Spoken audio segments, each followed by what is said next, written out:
இப்படிப்பட்ட ஒரு இளைஞர்களுக்கு இப்படி இரங்கல் கூட்டம் நடத்துவது பெரிய சாதனை. ஏன்னா எத்தனையோ திராவிடர்கள் எல்லாம் என்ன சொல்லுவாங்கடா, சும்மா நம்ம அதை செஞ்சிரும் இதை செஞ்சிரும் சொல்லி சொல்லி சொல்லி தமிழ் சமூகத்திற்குள்ள ஜாதி மோதலை தூண்டி விட்டு தான் மட்டும் குழப்பம் நடத்துனா போதும்னு சொல்ற அரசியல் நடத்துற கூட்டம் தான் நம்ம பார்த்திருப்போம்.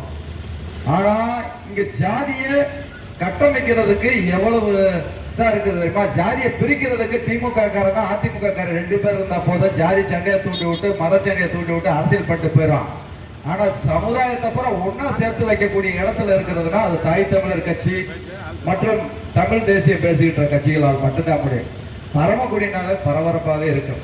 ஐயா அந்த ஏரியானா அந்த சமுதாயத்துக்கு இந்த சமுதாயத்துக்கு எப்பயுமே சண்டை வர முடியும். எல்லா சமுதாயமும் இருக்கிற இடம் இப்போ ஒரே இடம் இந்த இடம் தான். ஆனா நம்ம தான் ஒற்றுமைப்படுத்துறோம். திமுக காரனால அதிமுக காரனால 500 வருஷம் ஆனாலும் ஒற்றுமைப்படுத்த விட மாட்டான். நம்ம தான் என்ன பண்றோம், இருக்கிற சொத்தை வித்து ஆடை வித்து மாடை வித்து திமுக திமுக அதிமுக அதிமுக கொடி அடிச்சு நோட்டீஸ் அடிச்சு போஸ்ட் அடிச்சு வீணா போயிட்டீங்க.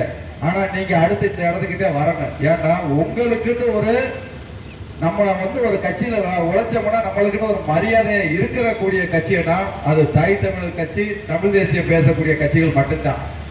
நீங்க சண்டை போடணும் வெட்டணும் குத்தணும் திருடணும் கொள்ளையடிக்கணும் போதை பொருள் இன்னைக்கெல்லாம் ராம்நாட்டில் ஒருத்தர் 70 கோடி ரூபாய்க்கு போதை பொருள் பிடிச்சிருக்கிறாங்க. அந்த வியாபாரம் பார்க்கணும்னா திமுகவில் சேரணும். கடத்தல் கொள்ளையடிக்கிறதுக்கு மட்டும்தான் திமுக மேல் பயன்படுத்தணும். கொள்ளையடிக்கவா கொலை பண்றதுக்கா வழிப்பேறு செய்தி பண்றதுக்கா சீட்டிங் பண்றதுக்கு மட்டும்தான் திமுக கட்சியிலே சேரணும்.